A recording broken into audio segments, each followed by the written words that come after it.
Bonjour les amis, j'espère que vous allez bien, c'est encore le général Alligator. Les amis, les bonnes choses n'arrivent qu'à ceux qui sont courageux. Les bonnes choses n'arrivent qu'à ceux qui savent oser. Ceux qui savent faire ce qu'ils n'ont jamais fait pour obtenir ce qu'ils n'ont jamais reçu.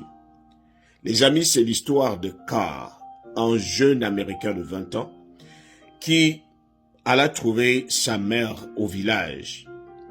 Alors, en Alabama, là où il restait, la ville était à 20 kilomètres et il ne pouvait pas s'offrir un travail là où il était.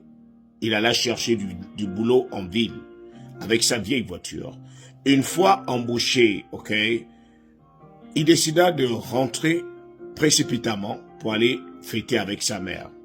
Mais malheureusement, à 14 kilomètres de là où il restait avec sa mère, sa vieille voiture tomba en panne. Elle était tellement vieille qu'on ne pouvait plus rien y faire. N'ayant pas de l'argent sur lui, n'ayant pas de moyens pour s'offrir un Uber, il décida de marcher.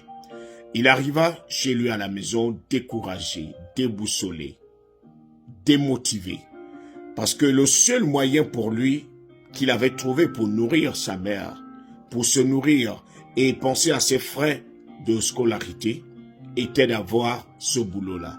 Mais on est dans un pays où, lorsque vous n'avez pas de voiture, vous ne pouvez pas bien faire les transactions. Lorsque vous n'avez pas de voiture, vous ne pouvez pas bien travailler. Vivant à 20 kilomètres de là où il est censé travailler, vivre sans voiture était impossible. Maintenir ce boulot était impossible. Alors il prit son téléphone, il composa le numéro de son nouveau patron pour lui dire « Patron, merci de m'avoir offert ce boulot. Mais malheureusement, je ne peux plus parce que j'ai perdu ma voiture. » Au lieu de le faire, lorsqu'il était sur le point de lancer l'appel, il s'est dit « À quel moment vais-je apprendre à contourner mes difficultés? À quel moment vais-je apprendre à m'adapter? Pourquoi à chaque fois que je suis face à une difficulté, j'abandonne, je passe à autre chose? Pourquoi à chaque fois que je vois que quelque chose commence d'une manière difficile, je tourne le dos? Pourquoi ne vais-je pas apprendre à m'adapter? Je ne vais pas appeler mon patron. Je vais maintenir mon boulot. Alors, les amis, lorsqu'il fit les calculs, il était à 20 kilomètres de là où il était censé travailler et ça devait lui prendre 7 heures de marche. Qu'est-ce qu'il fait? Son premier jour de boulot, il démarra à 24 heures pour arriver vers 7 heures du matin et commencer le boulot à 8 heures. Il démarra. Fatigué, il y avait certains policiers qui circulaient, qui le voyaient tous les jours. Il le faisait et il arrive. Il était toujours le premier à l'heure à son travail. Personne ne savait qu'il marchait. Il ne se plaignait pas. Il ne cherchait pas à vouloir se faire pitié. Il ne cherchait pas à vouloir jouer le rôle de mendiant. Mais il a continué à travailler. Il faisait pratiquement 40 kilomètres, 20 kilomètres aller, 20 kilomètres retour à pied. Jusqu'au jour où le policier qui avait l'habitude de le voir passer à des heures tardives, l'arrêta vers 2 heures du matin. « Mais mon petit, tu vas où exactement? Tu sors d'où ?»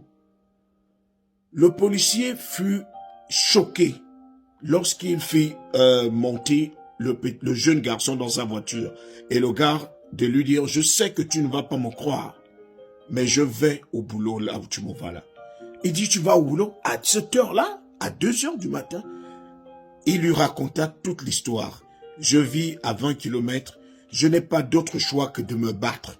Il me faut ce boulot pour nourrir ma famille. » Le policier accepta d'aller le déposer. Le policier fut tellement marqué et le petit n'a même pas raconté cela au boulot. Lorsque le petit est retourné à la maison, le policier allait retrouver son patron. Lui demander, est-ce que vous connaissez tel ou tel petit? On lui dit oui, il travaille ici. Est-ce que vous savez comment il fait pour venir à ce travail? Ils lui ont répondu non, on ne sait pas. Ce petit marche 20 kilomètres aller, 20 kilomètres retour pour être au boulot. Son patron était en larmes avec sa femme. comment il arrive à faire. Il est toujours le premier à l'heure. Moi, je pensais qu'il avait une voiture ou qu'il venait en taxi. Mais il a pu accepter ce boulot. Le jour suivant, lorsque le petit est arrivé, il a trouvé une voiture devant son travail et le patron lui a seulement remis la clé. Il a dit, ta détermination a fait en sorte que je te donne ma voiture. Cette voiture, tu la mérites. Parce qu'on t'a observé, on nous a dit que tu marches. Tu aurais pu abandonner. On t'a donné les occasions pour abandonner. Les amis, vous pouvez avoir 1000 occasions, 1000 opportunités pour démissionner, pour abandonner, pour qu'on ait pitié de vous. Mais cherchez toujours une seule raison qui puisse vous pousser à vous battre. Ne jamais vous mettre dans une situation où on aura toujours pitié de vous, où vous allez jouer le rôle de mendiant, où on vous donnera ce que les autres ne veulent plus. Cherchez votre destinée. Apprenez à vous battre.